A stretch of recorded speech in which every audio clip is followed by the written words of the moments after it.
1 Corinthiens chapitre 1 verset 21, la Bible dit « Car puisque le monde avec sa sagesse n'a point connu Dieu dans la sagesse de Dieu, il a plu à Dieu de sauver les croyants par la folie de la prédication. » Suivez donc avec nous cet enseignement et prédication avec le pasteur Joseph Malobungi. Bonne audition à toutes et à tous et que Dieu vous bénisse.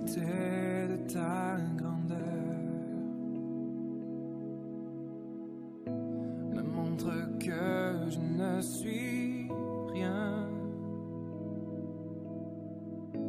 Mais quand tu façonnais la terre, j'étais déjà près de ton cœur.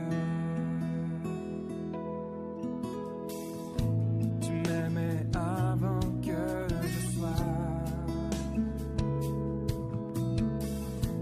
Et pour moi tu as tout donné. Toi seul pour... Luc 17, verset 5 à 6. Quelqu'un peut nous aider dans la lecture. Luc 17, verset 5 à 6. Luc 17, 5 à 6. Oui. Et le nom de Jésus. Et t'apporte à dire au Seigneur, augmente-nous la foi. Et le Seigneur dit, si vous aviez de la foi comme un grain de sénévé, vous diriez à ce sycomore, déracine-toi et plante-toi dans la mer, et il vous obéirait. 6. Qui de vous ayant un serviteur qui la vaut? Non, ça va. Bien laissé. Ancien DG.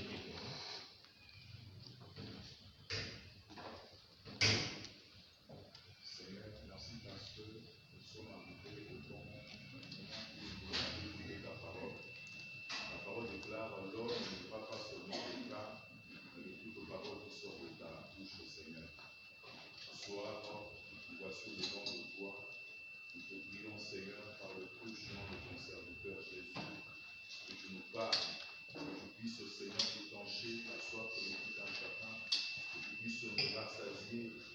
Seigneur, que tu dises Jésus, apporter une double solution dans nos vies. Que ce message puisse apporter la connaissance.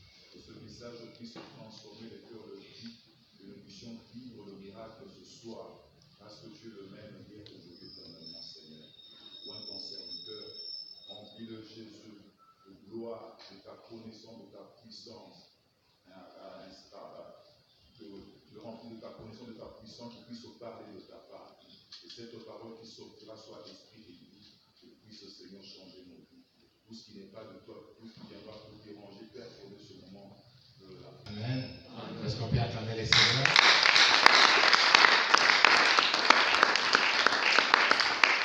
Bénissons encore les Seigneurs ce soir pour la force qu'il nous accorde pour que nous puissions continuer ce travail jusqu'à la fin. Nous sommes en train de parler des mystères de la foi. La foi est un mystère. Un mystère, c'est quelque chose qui est caché à tout le monde, mais qui est révélé seulement à quelques initiés. Un mystère, c'est un secret. Et quand on découvre ce secret, sa vie change. Nous découvrons les secrets de la foi. On a fait une introduction générale. Là, on a parlé de la foi. Et puis, on a vu que non, la foi peut nous permettre de faire des exploits et de conquérir notre héritage. Amen. Et quand on fait des exploits, on est un héros. Il n'est pas donné à n'importe qui de faire des exploits. Quand vous lisez la Bible dans 2 Samuel, on donne la liste des vaillants hommes de David. Et la Bible commence à raconter tout ce que ces gens-là avaient fait. Amen. Amen. On dit que l'autre avait tué un lion dans un jardin les jours, c'était en hiver, et il neigeait. L'autre, d'un seul coup de lance, avait tué combien? 300 personnes comme ça. Et les autres là, ils étaient formidables. Et David avait soif. Et ils les ont envoyés dans le camp des Philistins. Ils sont allés, ils ont puisé l'eau dans les camps des Philistins et ils ont ramené l'eau à David. Et David avait refusé de boire cette eau. Il a dit non, je n'en boirai pas. Ça, c'est le sang de ces hommes-là. Ce sont des gens qui ont réalisé des exploits. Et dans la vie chrétienne, nous sommes appelés à faire des exploits. Et l'un des éléments majeurs qui nous aide à réaliser des exploits dans nos vies et dans la vie chrétienne s'appelle la foi. Amen. Amen. Nous avons défini la foi. Et hier, nous avons parlé des exigences de la foi. On a dit que la foi pour les exploits doit être une foi individuelle. Amen. Amen. On a dit beaucoup de choses. Et je dis que cette foi-là doit être basée sur l'amour. On peut délivrer les gens. On peut prier pour les gens. On peut faire quoi que ce soit. Mais si cela n'est pas basé sur l'amour, Dieu n'en tire aucune gloire. Amen. Amen. Et le texte que nous avons lu ce soir, Jean 17, verset 5. Est-ce que frère Bodé peut recommencer ça? 5 et 6. Jean 17, 5 et 6. Qui dit la parole de Dieu? Luc, pardon. Oh là là, excusez-moi. Mes pensées sont ailleurs. Je suis déjà plongé dans la prédication. Luc 17, 5 à 6, je lis dans Jésus. Oui. Les apôtres dirent au Seigneur, augmente-nous la foi. 6. Et le Seigneur dit, si vous aviez de la foi comme un grain de sénévé, vous diriez à ce sycomore, déracine-toi et plante-toi dans la mer, et il vous obéirait. Ok. Après avoir vu ce que le Seigneur avait fait, les apôtres se sont rendus compte qu'ils avaient peu de foi. Amen. Amen. Et en toute humilité, ils sont venus voir le Seigneur pour lui dire, Seigneur, augmente notre foi. En d'autres termes, Seigneur, notre foi est petite, nous voulons qu'elle devienne grande. Et Jésus leur a répondu, si vous avez la foi comme ces grains de sénévé, vous direz à cet arbre, ôte-toi de là et jette-toi dans la mer et l'arbre va vous sauver. En fait, Jésus leur avait dit ceci. Pour faire les miracles, pour faire des grandes choses, on a seulement besoin d'une toute petite foi. Mais l'idéal, c'est quoi? L'idéal est que nous ayons une grande foi. Quelle est la première leçon que nous tirons là? Il y a une réalité, il y a une information que la Bible nous donne. Il y a des grandes foi et il y a des petites foi. Donc la foi est une réalité. Mais une réalité, une vie qui est appelée à grandir, qui est appelée à croître, qui est appelée à augmenter. Ça veut dire qu'il y a la foi des bébés spirituels, la foi des nouveaux convertis, et la foi des hommes mûrs dans le Seigneur. Et quand on a accepté le Seigneur, on ne peut pas rester à un seul niveau de foi. Et nous devons augmenter notre foi pour parer à toute éventualité, surtout à ces temps de la fin. Amen. Écoutez, la vie chrétienne est difficile. Et on ne peut pas tenir si on n'a pas une grande foi. C'est pourquoi il faut chaque fois prier, Seigneur, augmente notre foi. Bien-aimés, considérons cette église. Combien de personnes nous ont quittés? Tout simplement parce qu'ils n'avaient pas une grande foi. Ils avaient une petite foi. Et quand ils ont été secoués, ils n'ont pas pu tenir et ils sont partis. Combien de fois nous avons échoué? C'est à cause du niveau de notre foi. Alors, aujourd'hui, je serai un peu différent de ce que j'ai été les dimanches et le lundi. Amen.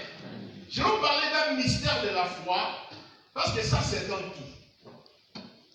Je vais faire quelques... Comment je peux dire? Donner quelques éléments et puis entrer dans le vif du sujet de ce soir. Amen. Enfin, pour augmenter la foi, il y a quand même une procédure. La foi peut s'augmenter, peut se développer par la révélation. La foi peut se développer par la méditation de la parole de Dieu. Amen. Amen. La foi peut se développer par la prière en esprit. Mais là où je vais insister aujourd'hui, la foi peut se développer aussi par la souffrance. Amen. Sinon, j'allais intituler le thème de ce soir, la foi et la souffrance. De prime abord, je dirais ceci. Dieu permet l'épreuve, Dieu permet la souffrance,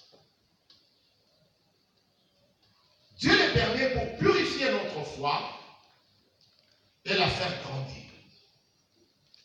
La plupart d'entre nous, en tant qu'enfants de Dieu, nous avons la foi, mais nous avons la foi des bébés spirituels.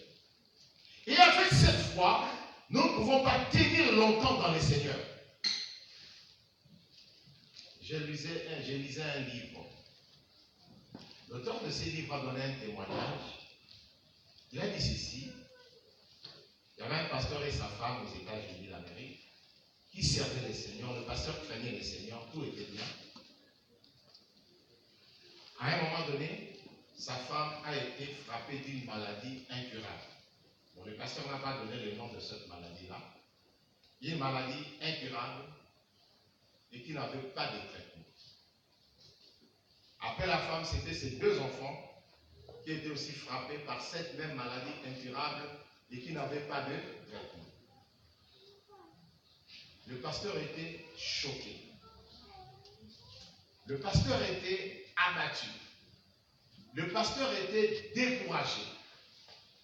Le pasteur a commencé à se poser la question, mais comment moi qui sers le Seigneur, dans la crainte de Dieu, dans l'obéissance, dans la sanctification, je peux connaître une telle situation?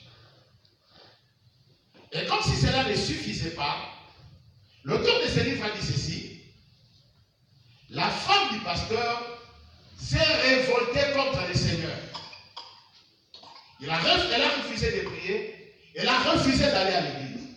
Non seulement le pasteur était choqué par le malheur qui s'était abattu dans sa famille, il était encore doublement choqué par le naufrage par rapport à la foi de sa femme. Amen. La femme a refusé de prier. Il dit que non, Dieu est injuste. Comment Dieu peut-il permettre que nous puissions être rongés par une maladie incurable, nous qui servons le Seigneur, tandis qu'il y a des païens qui commettent des péchés nuit et jour, mais qui sont en bonne santé, et nous qui servons le Seigneur nous abandonne. Nous prions, nos prières sont sans effet, rien ne se produit.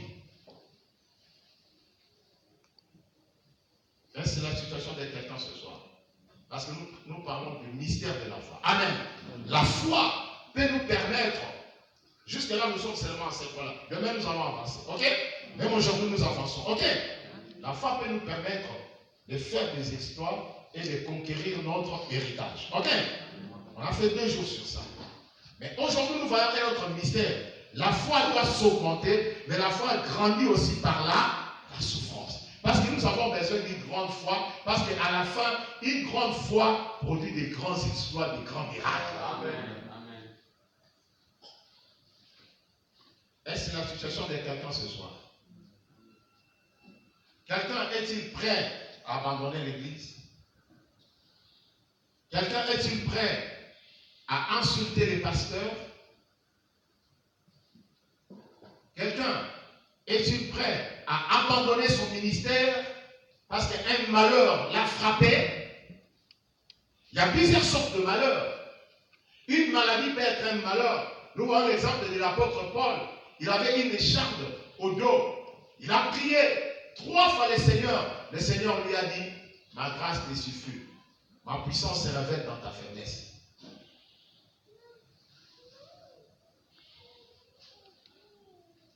La foi est un engagement. Un engagement qui nous aide à abandonner toute notre confiance en nous et en nos efforts. Quand nous abandonnons toute notre confiance en nous et en nos efforts, Cela nous pousse à dépendre entièrement de Dieu dans une confiance absolue en lui. En fait, avoir la foi, c'est quoi? C'est abandonner. Est-ce que quelqu'un me comprend? Abandonner toute notre confiance en nous-mêmes et en nos efforts. Et puis, placer cette confiance-là en Dieu en dépendant totalement, entièrement en lui. La foi est fondée sur quoi? La foi est fondée sur la fidélité de Dieu. Quelqu'un qui a la foi doit reposer sa foi sur la fidélité de Dieu. La fidélité, c'est l'attitude de quelqu'un à tenir ses engagements, à tenir ses promesses. La foi nous aide à nous approprier les promesses divines. Mais pas n'importe comment. Quand nous nous approprions les promesses divines, nous nous approprions les promesses divines avec une assurance inébranlable. À peu près comme Paul l'a dit, soyez fermes, inébranlables.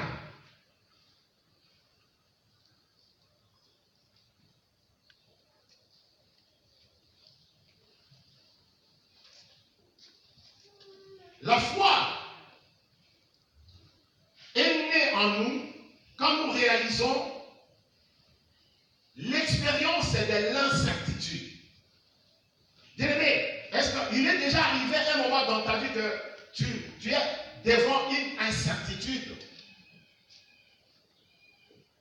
Pendant que je parle, les vies de certaines personnes sont incertaines. Je parlais avec un ami qui est à l'étranger. Il est parti à l'étranger il y a de cela 10 ans. Mais avant le départ à l'étranger, il vivait ici parmi nous. Amen. Sa vie était à plat. Sa vie était par terre. Il me disait, mon frère, il y avait une incertitude devant moi. Je ne savais pas comment m'en sortir. Moi-même, ma femme et mes enfants. Il y avait un flou, une nébuleuse devant moi. Alors je me suis dit, dans pareille situation, il n'y a qu'une seule solution. La seule solution, c'est de placer ma confiance en Dieu. Et pendant qu'il était devant l'incertitude, il y avait des frères qui étaient ministres à l'époque. Amen. Ministres en fonction.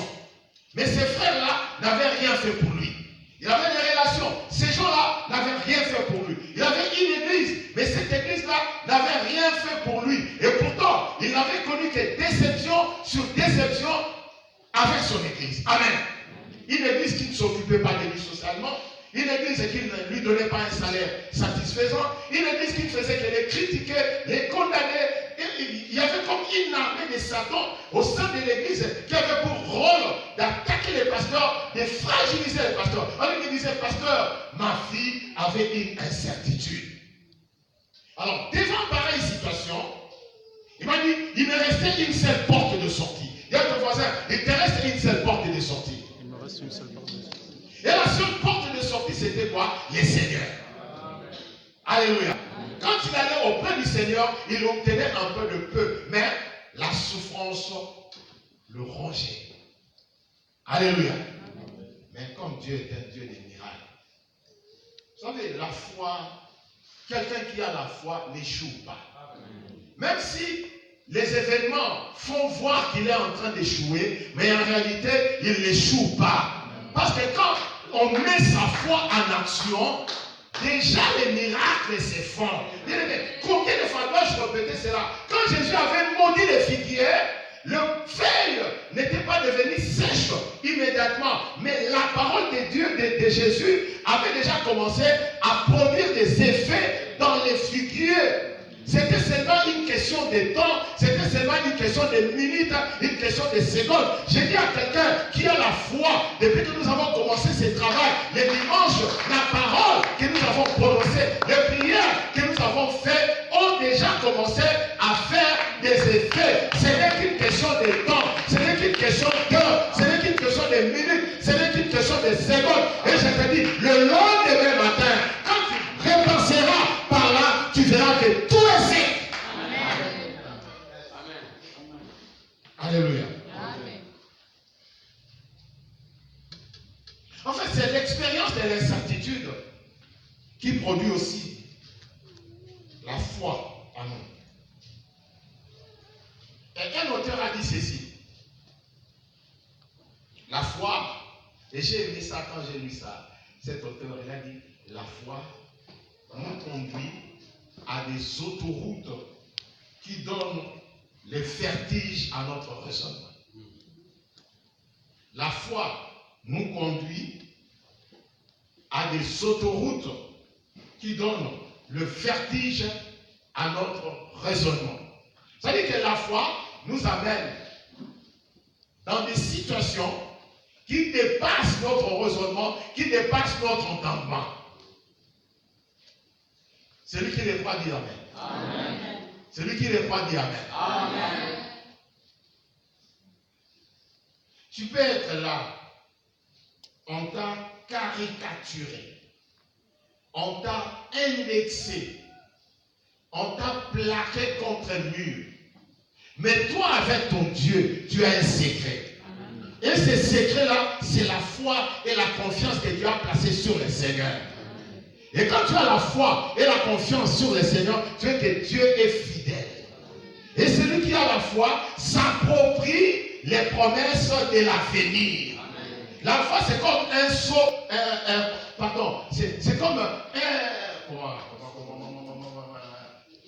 les titres de propriété qu'on appose sur son avenir, sur ses promesses.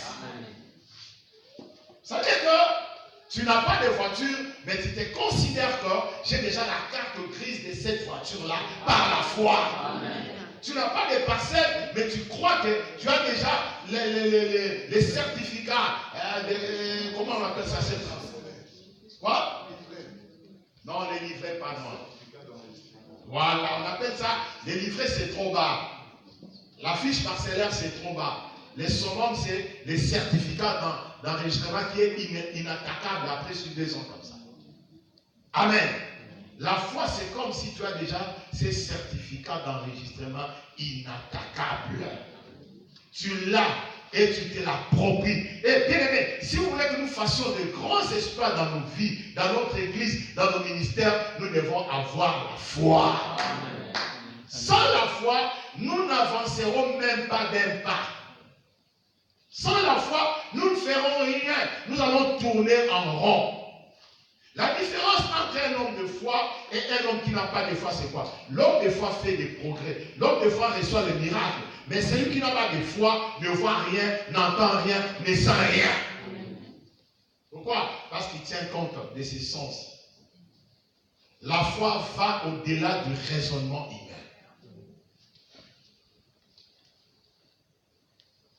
Écoutez, les problèmes de ce monde, les difficultés de ce monde, les tempêtes de ce monde ont toujours tendance à nous submerger, à inonder nos cœurs.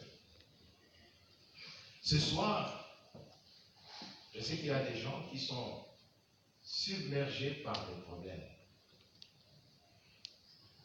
Je sais qu'il y a des gens qui sont inondés par des problèmes. Mais écoutez, tous ces problèmes ont un seul but. Lisez Deutéronome chapitre 8, versets 2 et 3. Deutéronome 8, versets 2 et 3.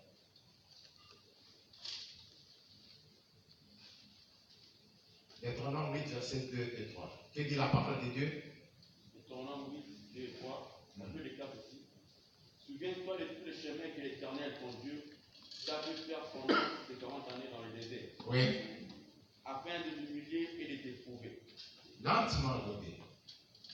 Afin de quoi? Afin de l'humilier, oui, et de t'éprouver. Ok. De t'humilier et de t'éprouver. Oui. Pour savoir quelles étaient les dispositions de ton cœur. Pour savoir quelles étaient les dispositions de ton cœur. Et si tu garderais ou non ces commandements. Et si tu garderais ou non ces commandements. Bien aimé. Vous voyez? Égypte, Israël, 9 ou 11 kilomètres, je ne sais plus encore. Une distance qui peut être parcourue en un seul jour.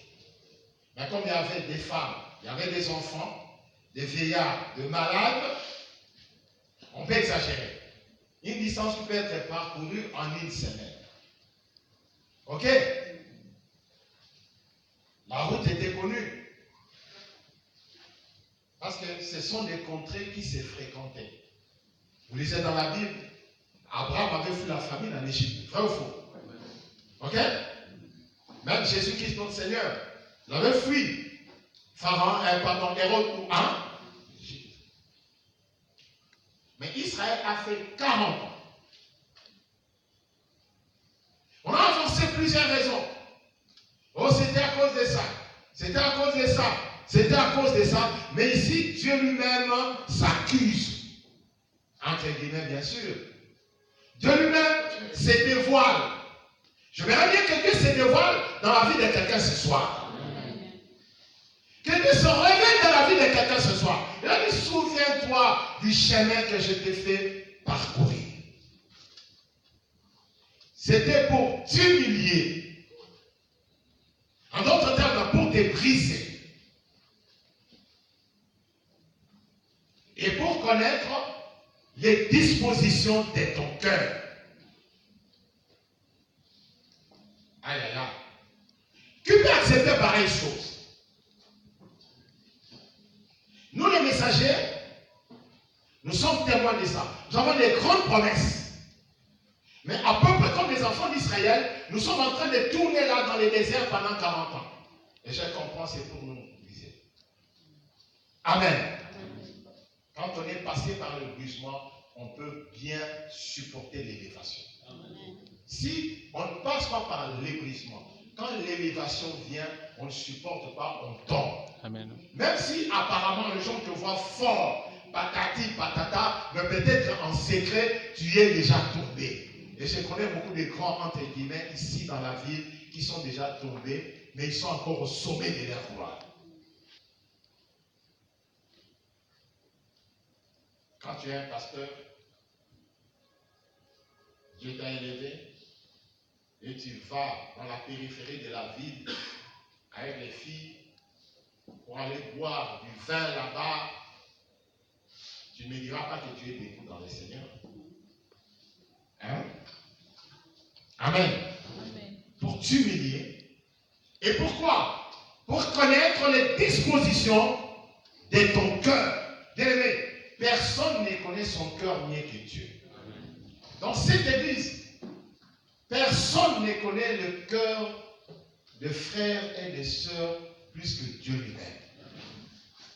Mais quelque chose qui nous permet de connaître les dispositions de cœur des gens, c'est la souffrance. Alléluia. La souffrance. La souffrance nous permet de connaître que Oyo, il est un vrai chrétien de l'église messager de l'Upen. Oyo, c'est un passant. Je pose la question de savoir ce soir. Es-tu un passager? Alléluia. Ou un véritable chrétien? Les difficultés nous permettent de connaître ceux qui sont pour nous et ceux qui sont contre nous. Les difficultés individuelles et les difficultés générales. Je vous dis, quand nous avons connu les chiffres de la Bokota, Bobima, Baboukéli, un jour les gens sont venus ici. On était ici. Le pasteur Jérémie me dit que non, parce que tu vois, un tel est venu, un pasteur hollandais, il n'est pas venu ici pour compatir à notre souffrance. Il est venu voir comment est-ce que l'église est détruite. Pour aller raconter que moi-même j'étais témoin et j'ai vu que l'église de messager hyper n'existe plus. Mais la Bible dit, je bâtirai mon église. Amen. Et les portes de séjour des morts ne prévaudront point contre elle. L'église est là, le Seigneur. Amen. En fait, quelqu'un a dit ceci. Les chrétiens, ils sont comme des sachets de thé. Dis à ton voisin, tu es un sachet de thé.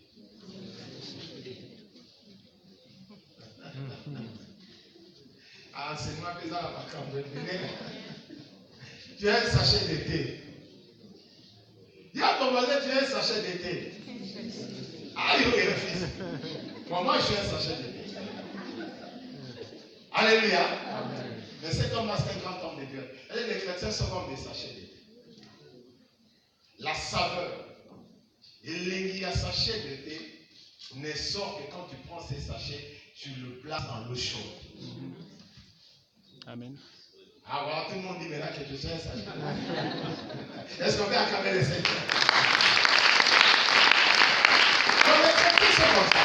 Ça veut dire que les chrétiens sont des héros, des hommes de valeur, des vrais intercesseurs, des vrais partenaires financiers. Mais toutes ces qualités-là se révèlent seulement si le Seigneur le fait passer par ces chemins-là, la fondeuse, l'eau chaude, l'eau bouillante. Si nous venons à l'église ici, l'église est pleine, il n'y a pas de place pour mettre les gens, nous allons négliger l'évangélisation. Et pourtant, parmi nous, il y a des grands gagneurs d'âme. Cette qualité-là ne se révélera que quand on vient ici.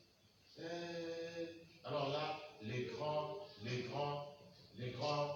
gagneurs d'âme sortent. Amen. Les grands intercesseurs, quand il est rongé par les problèmes, il est rongé par la souffrance, là, il révèle ses talents des grands intercesseurs. Les grands prédicateurs qui font le miracle, quand ils voient l'église est en train de sécher, ils disent que non, cette fois-ci, je dois démontrer que Amen. Il va chercher la face de l'Éternel et démontrer la puissance de Dieu. Amen. Là, c'est un sachet d'été qu'on a fait quoi? Qu'on a placé dans l'eau bouillante, dans l'eau chaude. Amen. Et la foi grandit quand on fait passer les chrétiens dans l'eau chaude. Amen.